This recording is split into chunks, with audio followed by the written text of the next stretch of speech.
bonjour, bon après-midi, bonne soirée, peu importe le fuseau horaire sur lequel vous êtes. En tous les cas, bienvenue à un message pour toi. Nous lirons dans cette journée un passage tiré du psaume 107 et nous lirons quelques versets tirés de ce psaume qui devraient nous encourager dans cette journée à louer Dieu, à l'adorer. Alors pendant que vous vous connectez, pendant que les autres nous rejoignent, on marque une courte pause et on se retrouve dans quelques secondes. À tout de suite. Vous regardez un message pour toi. Jésus sauve. Jésus guérit. Jésus t'aime.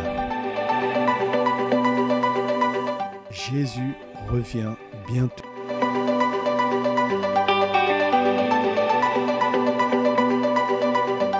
Bonne écoute et que Dieu vous bénisse.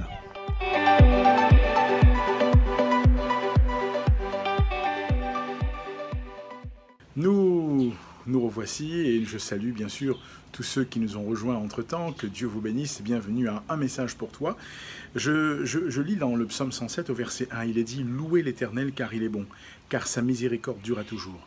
Qu'ainsi disent les rachetés de l'Éternel, ceux qu'il a délivrés de la main de l'ennemi. » Alors, d'entrée, le psalmiste nous invite à la louange. Il nous invite à l'adoration, il nous invite à faire monter vers Dieu notre reconnaissance, il nous invite à exprimer à Dieu notre adoration. Et je crois qu'il est important pour nous, quelles que soient, là encore, les circonstances par lesquelles nous pourrions passer, il est important que nous puissions comprendre et que nous puissions dire, Seigneur, notre désir est de te louer, notre désir est de t'adorer, notre désir est vraiment de célébrer ton nom, notre désir est de dire et de déclarer combien toi, tu es bon et merveilleux, parce qu'il est dit qu'ainsi disent les rachetés de l'Éternel, ceux qu'il a délivrés de la main de l'ennemi. Oui, Dieu est celui qui nous délivre de la main de notre ennemi. Et si nous pouvons aujourd'hui le louer, l'adorer, c'est parce qu'un jour, il nous a libérés. Peut-être que c'est la première fois que tu entends la parole et que tu te dis, mais qu'est-ce que c'est cette affaire de libérer, etc. La Bible dit ceci, et tu dois l'entendre, dans Romains chapitre 3, verset 23, que tous sont péchés et que tous sont privés de la gloire de Dieu. Alors quelqu'un pourrait dire, oui, mais le mot péché est un mot qui est galvaudé aujourd'hui. Mais la Bible, d'une manière très certaine, dit que tous ont péché et que tous sont privés de la gloire de Dieu. À cause de cet acte qui a été posé de désobéissance, parce que c'est ce que le péché représente, la désobéissance d'Adam dans le jardin d'Éden, à ce que Dieu lui avait dit, à cause de cette désobéissance, il y a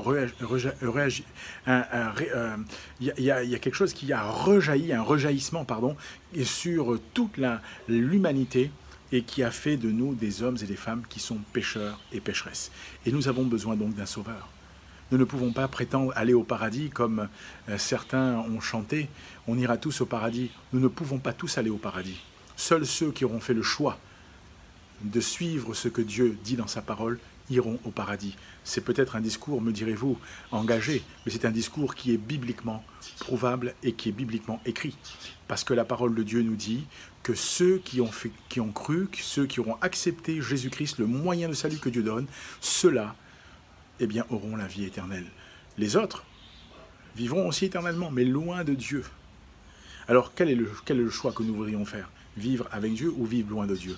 Beaucoup de personnes se persuadent qu'en faisant ce qui est bien seulement, nous pouvons aller au paradis. C'est faux.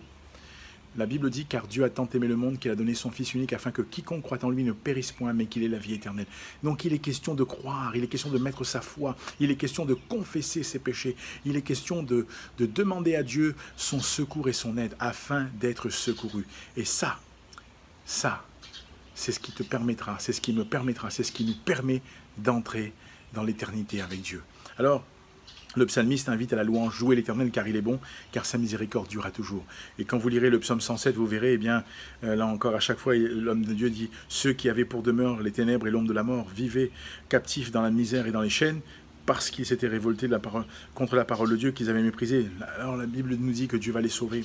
Et quand vous continuez un peu plus loin, vous allez voir, il est encore question de ceux qui, dans leur détresse, ont crié à l'Éternel, etc. À chaque fois, il y a eu un cri qui est monté du cœur de l'homme vers Dieu. Et Dieu est descendu, Dieu a agi, Dieu est intervenu, Dieu a secouru. Alors l'homme de Dieu dit, eh bien que pour tout cela, nous avons besoin d'être de ceux et celles qui louent l'Éternel, car il est bon, car sa miséricorde durera toujours, parce que nous devons prendre conscience qu'il a délivré, eh bien qui s'est racheté de la main de l'ennemi. Tu es délivré, je suis délivré, nous sommes délivrés. Nous n'appartenons plus, eh bien, là encore à l'ennemi de notre âme, mais nous appartenons à Dieu. Le sang de Jésus nous purifie, le sang de Jésus nous recouvre, et nous avons besoin, vous comme moi, de prendre conscience de cela. Alors oui, c'est un message pour toi. Aujourd'hui, loue Dieu. Peut-être que tu ne connais pas, mais dis Jésus, je ne te connais pas. Mais je voudrais te dire merci. Merci de me permettre de te connaître. Merci d'ouvrir mon chemin, d'éclairer mon cœur, d'éclairer eh bien mes pas. Je veux te connaître. Jésus va se révéler à toi et il va te montrer qui il est parce qu'il t'aime et parce qu'il veut le meilleur pour toi. C'est un message pour toi. Si tu ne l'as pas encore fait, clique pour t'abonner. Si tu le souhaites, mais partage surtout autour de toi et que le Seigneur te bénisse, que Dieu t'encourage, que Dieu te fortifie.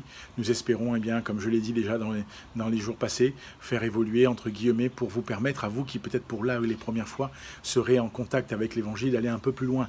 Nous souhaitons eh bien, vous encourager, nous souhaitons là encore vous bénir et nous souhaitons que Dieu aussi vous bénisse et vous fasse beaucoup, beaucoup de bien. Soyez encouragés, c'est un message pour toi et que le Seigneur te bénisse. Je te souhaite une très bonne fin de matinée, une bonne fin d'après-midi ou une bonne fin de soirée, où que tu sois, que Dieu te garde. Un message pour toi, c'est tous les jours, par la grâce de Dieu. Nous sommes, eh bien, nous nous centrons sur la parole et nous laissons la parole nous encourager. Que Dieu vous garde. À très bientôt.